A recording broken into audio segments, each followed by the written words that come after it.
Hello and welcome to the show. Now, something that always was a problem to me when I was younger was driving past a funeral that was placed on a bakkie or something to that nature, and it was something that bothered me all the time. I finally met up with Ashraf Buks from Al-Hadiya. That is somebody that solves that problem to a large degree with his product. Ashraf, welcome to the program. Hi, Faizal. Nice being here.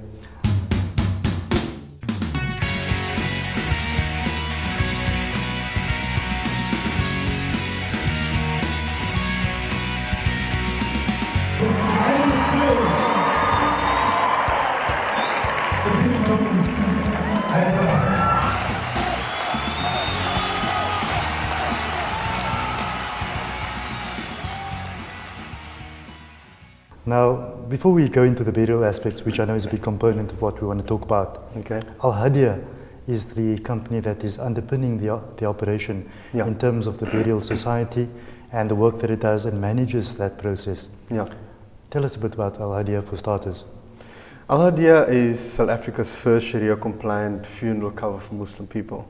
And maybe Faizal, I'll just go back and actually let you know how this whole thing originated. I remember some time ago, my wife said to me, why don't we have a funeral cover? And I said, but we don't need one, because I knew our funerals are so cheap. Was that because you were not going to die?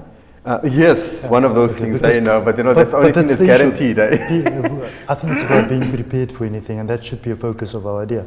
Yeah, for sure. But I think at that time, Faizal, if you look at, janazas 10 years, 20 years ago compared to today, if you look at, life became so much more expensive. And I think at the time, it was more for me that, it's cheap, so, I don't have to save for it. But then I've realized that times has changed.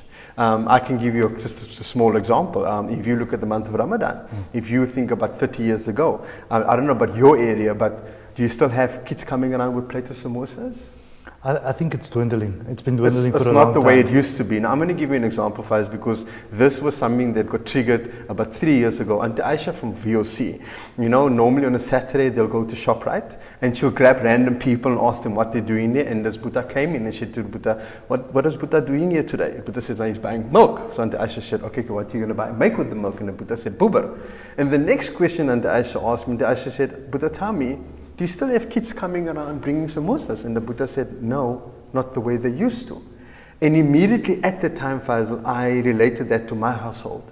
And I've realized during the month of Ramadan, because I work, my wife worked, my kids got all extra meals at school, and I've realized that when my wife has finished preparing for us to eat, sometimes she just makes it just before the adhan goes.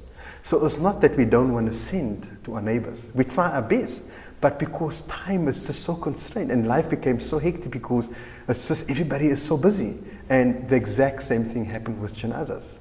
Although we are very blessed being Muslims, we're in a close community, but you know what, Faizal, if you look at your life, how much of the things that you have to do in a day, you don't even get to do all of those things. Correct. Same thing with janazas. So yes, your brother down the road want to help you, but he's got his pot so full, whether either financial problems or just he can't cope with his day-to-day life. So he can't be there for you. So now Al-Hadiya is stepping in and we're saying, you know what, we're going to give back that peace of mind to you.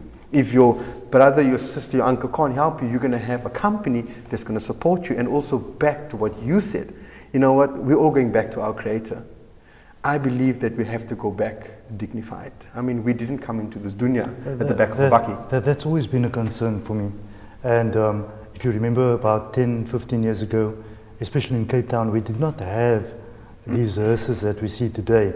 So things have changed for the better for our community, and I suppose that's going to continue happening. Yes, inshallah. But there's another component to this, and that's the fact that you guys have come in from a cost and economy point of view.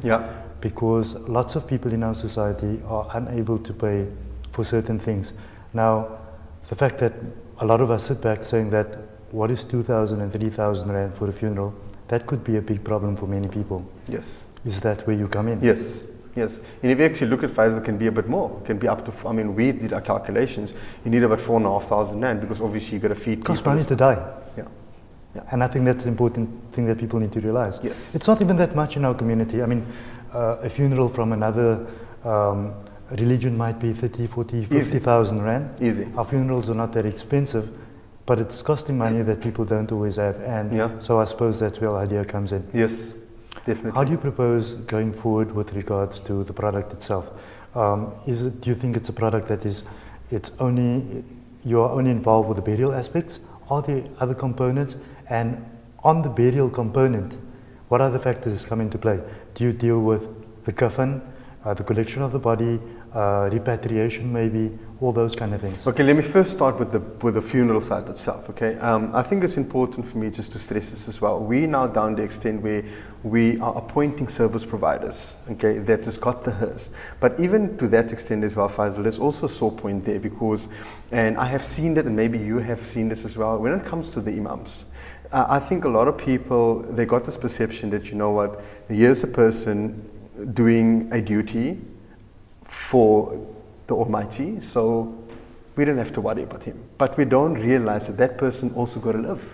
And I mean, that person has bills to pay. He's got bills to pay. And I mean, I can tell you on my situation, I mean, if I'm financially, down, at to fix my performance. So we have now put an agreement in place with the Burial Society that we're saying, listen here, you need to tell us which imam do you use, which tukka money lady do you use, because we want to make 100% sure that that imam does get his payment. The tukka money lady does get the payment as well. So that's from the burial side. Then also the consumer's got a choice. You can either take the funds or you can take the services. If you take the services, we'll do everything from documentation, everything will be taken care of. If there is someone in the house that has passed on, you are simply saying you give the call center a call and you guys take over from there. Yes. Or otherwise you pay out. Yes, we pay out. But how do you ensure payout on the same day, especially exactly in this on the community? same day. Because we Sharia compliant, will happen exactly the same day. We've got a very tight agreement with our service providers. Even our underwriter, they had to change the whole infrastructure of the company to accommodate. Because we got to have that money immediately. So Al Hadiya will basically pay out. This is a practical question. You're with First National Bank. You're going to pay into First National Bank. If you're with FNB or Nedbank, you're going to pay into Nedbank. Yeah. So that the money is expedited the same day. Yes. Or the client can come to our offices. What is covered in that? In the funeral. In the payment. In the payment. Yes. We cover the household. We'll cover mom, dad, up to 6 kids under the age of 21.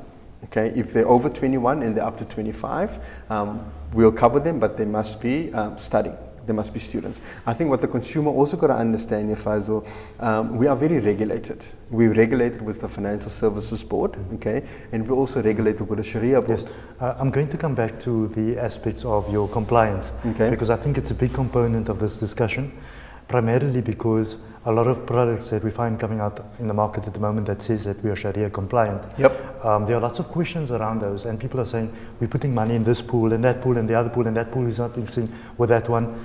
And if you throw water in a pool, they will start mixing in any case. You cannot discern. Yes, you can't. I threw that cup in there, but let me find that cup of water on that side. It's not going to happen. So my apology, I've got a very strong view of how the way pools of finances are mixed. So we'll come back to compliance, just to make sure that that's in order, because for the public to buy into what you do, we'd want to show them that you are compliant in every way that you need to be. When it comes to issues like someone passes away now, you pay out immediately. What in the event of 2 or 3 members passing away in the same family? Are they covered for that? Yes. It's a good question, Faizal. At the same time, there's an accident and it happens. Yes. It's a good question because that's why it took us 3 years, okay, to get where we are today. And the reason why we took this long road is because I wanted to make 100% sure there's guarantees around this. That's why we've got an underwriter. The underwriter is obviously the company that carries the risk. So if there is a funeral, someone passed on, they got to pay out.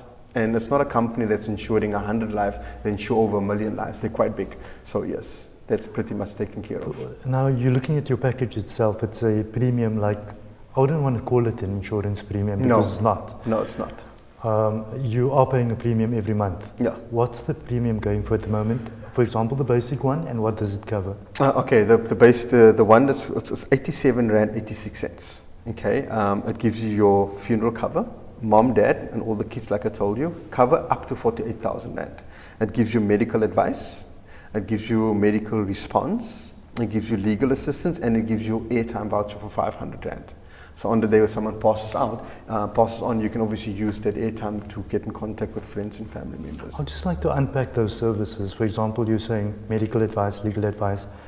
Are you saying that if I pick up the phone and call the call center, I would be dispatched to an expert or a professional immediately. You will speak to a professional health advisor telephonically. So these people are on standby all the time? They're on standby all the time. So let's say, let me give you an example. Let's say your little one got bitten by a dog. Instead of running to the doctor and spending 350 Rand or 400 Rand on consultation, you can speak to someone telephonically. If it's very serious, they can obviously recommend that you got to see a doctor, but that is the line for you to save that money. Yeah.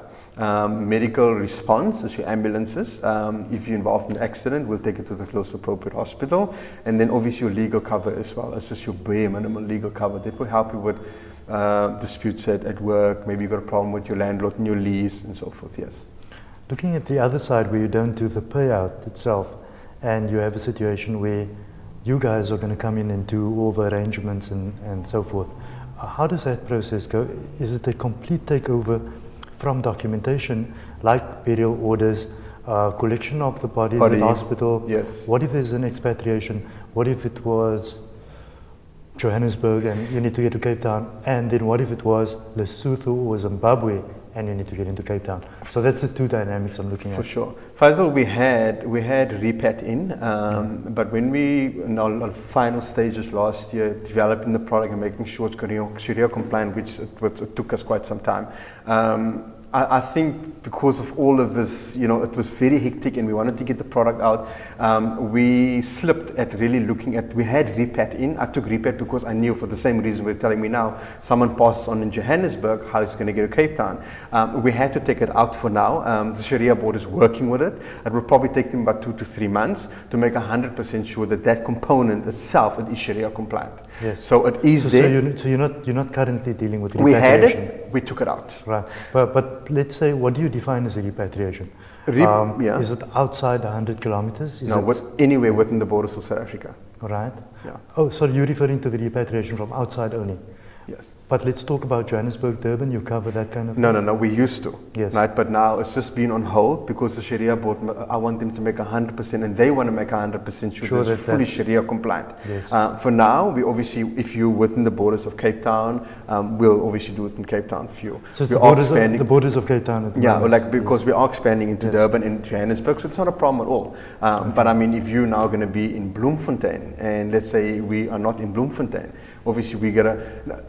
It's not really about where we are. It's more about you as the consumer. I mean, if you signed up and from Cape Town and you're in Johannesburg, obviously we got to get you back. You got to get yourself back to Cape Town. Now we cover you 6,000 Rand in Cape Town because obviously you are a member from Cape Town. Yes. But now for you to get from Johannesburg to Cape Town, you're obviously going to have to get yourself to Cape Town. Yes. But within 6 months, we had it. We definitely got to get it in. I give it about 6 months maximum. All our members will have repat again, inshallah. Not a problem.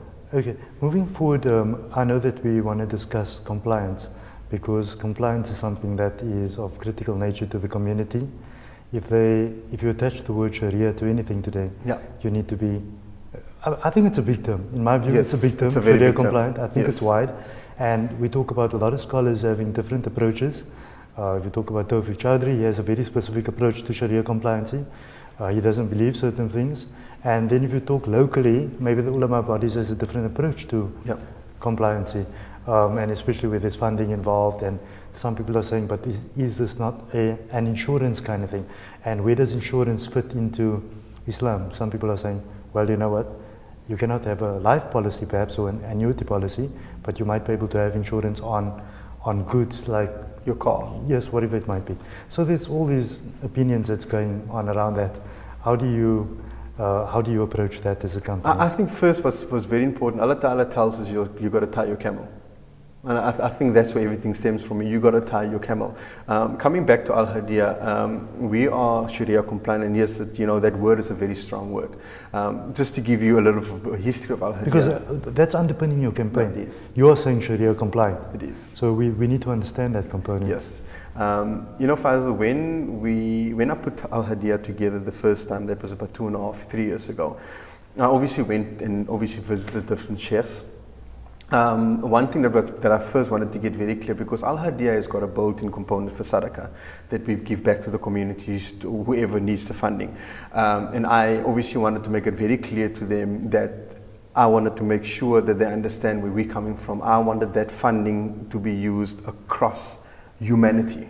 So we're not saying Muslim people, we're saying humanity. Of course, for me, Islam stands for I shall love all mankind. And that's what Islam stands for. The second important thing for me was Sharia compliance, right? And although I went through some very learned checks in Cape Town, everybody said to me, yes, you are Sharia compliant, but in my heart, I was not Sharia compliant. It was about defining the actual compliance. Yes. Ashraf, we're going to take a break. When I come back to you, we'll discuss your compliance. Awesome. Right after the break, we'll discuss our Hadiya, the product, and the Sharia compliant aspect of the product.